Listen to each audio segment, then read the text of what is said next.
যার সাথে মানুষটা আর কি যেহেতু জামাই নেই শ্বশুর বাড়ি কোনো মূল্য আছে এই সবে হচ্ছে ফ্যামিলিদের সাথে ঈদ করা অনেক আনন্দদায়ক বিষয় ফ্যামিলি খুবই আর কি সবার সাথে ফ্যামিলি আছে আমার লাইফে যাচ্ছি ঠিকই কিন্তু যার সাথে মানুষটা আর কি আমার ক্ষেত্রে হচ্ছে যে হাজব্যান্ড নাই আর হচ্ছে যে বাবা মা তেমন করে শ্বশুর বাড়ির পর বাকি হচ্ছে যে আমি এখন আমার যাদের ফ্যামিলি আছে এভরিথিং সব মিলে তাদের জন্য আমি মনে করি যে আমাদের মতো মেয়েরা সবার জন্য দোয়া করি সবাই ভালো থাকা সবাই সংসার করতে প্রায় 1.5 গেল ওটা নিয়ে হচ্ছে যে 9 বছর তোমার একটা বেবি আছে তার বয়স 5 বছর তো আমাদের আবার লাভ ম্যারেজ করে বিয়ে হয়েছে তারপরে গত কুরবানিটা গেল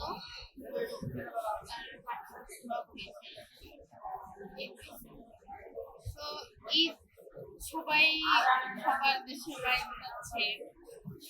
আমার হয়তো একটু খারাপ লাগছে যে আমি যাচ্ছি আগেও পারি না একা যে মানুষ খুবই একটা মানসিক করে হয়তো তার জন্য খারাপ তো অবশ্যই লাগবে এক হচ্ছে শ্বশুরকালের ভালোবাসা দ্বিতীয়ত হচ্ছে যে হাজবেন্ড খুবই একটা ভালো হচ্ছে তার মতো হাজবেন্ড আমি খাওয়া পাবো না আর দ্বিতীয়ত হচ্ছে কি জানেন যে আমি আমার নানু বাড়ি থেকে বড় মানে ফ্যামিলি যেটা হচ্ছে আমার বাবা মা নাই ফ্যামিলি নানু বাড়ি থেকে তারপর হাজবেন্ড দেখে বিয়ে করলো তোমার হাজবেন্ড আমার বলছিল যে তোমার কেউ নাই আমি আছি তোমার কিসের কষ্ট এখন সে আমার সে না আল্লাহ পাক নিয়ে গেছে তো আল্লাহর কাছে মানে কি বলবো যে অসন্তুষ্ট হওয়া যায়